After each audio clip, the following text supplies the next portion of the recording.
আসসালামু আলাইকুম।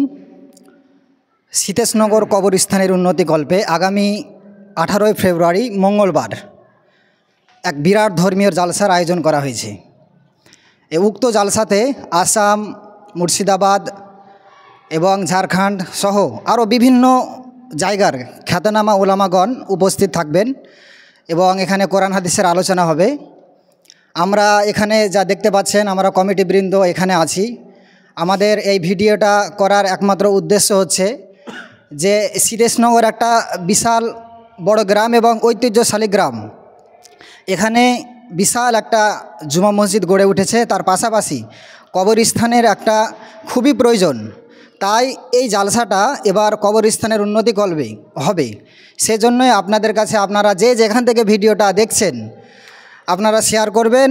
পাশাপাশি আমাদের এই স্ক্যান দেওয়া থাকবে, স্ক্যানে আপনারা যে যেরকম পারবেন নিজের সাধ্য অনুযায়ী আপনারা এই কবরস্থানের উন্নতিকল্পে আপনারা দান করবেন।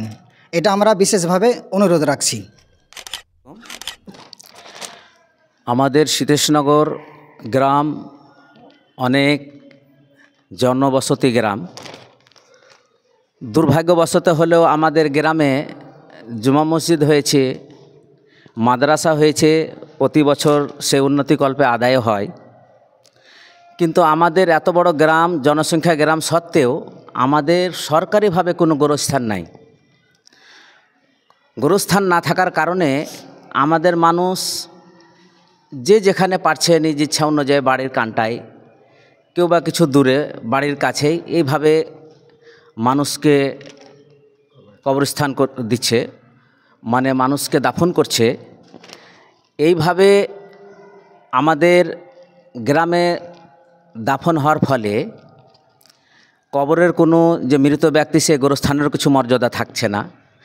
যে কারণে এই বছর আমরা কমিটি বৃন্দ সকলেই, জনসাধারণ, গ্রামবাসী সকলেরই একটা চাওয়া পাওয়া ছিল যে প্রত্যেক জায়গাতে আমরা গোরস্থান দেখছি সরকারিভাবে আছে, আমাদের গ্রামে নাই। তো মসজিদ তো হয়েই যাচ্ছে, মাদ্রাসাও হচ্ছে। তো এবছর আমরা যাতে করে এক জায়গাতে সকলে মিলে এক জায়গাতে মানুষকে সম্মানের সহিত দাফন করতে পারি, সেই উপলক্ষে এবছর আমরা এই গোরস্থানের জন্যই, কবরস্থানের জন্যই জালসা করছি।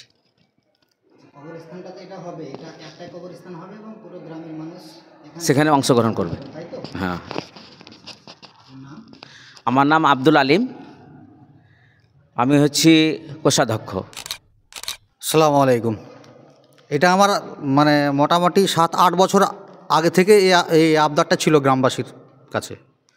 আমি মোটামুটি এই বিষয়ে 7-8 বছর আগে যারা মসজিদ কমিটির দায়িত্বে ছিল তাদেরকে বলেছিলাম, এই মসজিদে বসেই বলেছিলাম যে সীতেশনগরের মাটিতে একটা সরকারি কবরডাঙ্গা নাই।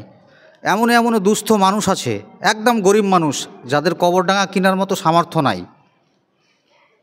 মানুষ মারা গেলে তাদেরকে বসে থাকতে হয় কারো দয়ার ওপর নির্ভর করে। সেটার দিকে তাকিয়ে আমি এই আবদারটা করেছিলাম। আগে হয়তো সরকারি কবরডাঙ্গা ছিল, বর্তমানে সে সরকারি কবরডাঙ্গা নাই। মানুষ মারা গেলে নিজের নিজের জায়গায় বা নিজের বংশের জায়গায় কবরস্থ করে।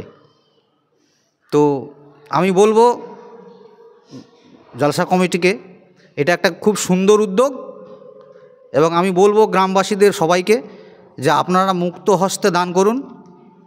আমরা যেন অনেক জায়গা কিনতে পারি এবং গোটা গ্রামের যেন যে একটা সমস্যার সুরাহা হয়। আর আমাদের গ্রাম এবং গ্রামের বাইরে যারা ভিডিওটা দেখবেন, মোবাইলে একটা স্ক্যান দেওয়া থাকবে, সেখানে আপনারা জালসায় আসতে না পারলেও আপনারা সেখান থেকে দানটা করতে পারেন। এবং আশেপাশের গ্রামে যারা আছেন তারা আসবেন সবাই এবং সহযোগিতা করবেন এবং মুক্ত হস্তে দান করবেন, এটা কামনা করি। আমি মোহাম্মদ সিরাজউদ্দিন, যুগ্ম সম্পাদক। আমাদের এই সীতেশনগর কবরস্থানের উন্নতিকল্পে জালসা হবে এই প্রথমবার। তো আমাদের বিভিন্ন উপায়ে দান আদায় করা হচ্ছে। তো আমাদের পোস্টারে যে কিউআর কোড দেওয়া আছে, এই কিউআর কোডে আপনারা টাকা পাঠাতে পারবেন। অনেকে হয়তো জালসায় উপস্থিত হতে পারে না, সেই কারণে তারা ভাববে যে আমি দান করে দেব, সে দানটা আপনারা কিউআর কোডে পেমেন্ট করতে পারবেন। ওখানে নাম লেখা উঠবে হাফিজুর রহমান। হাফিজুর রহমান কোনো একজন ব্যক্তির নাম আছে, আমরা হয়তো অ্যাকাউন্টটা খুব তাড়াতাড়ি করতে পারিনি, সেই জন্য কোনো ব্যক্তির নাম দিয়ে আমরা এটা প্রথমবার করতে চলেছি। তো আপনারা কোনো হতাশা বা কোনো অন্য কিছু ভাববেন না। অবশ্যই আপনারা যতটা পারবেন মুক্ত হস্তে বেশি বেশি করে দান করবেন। আসসালামু আলাইকুম।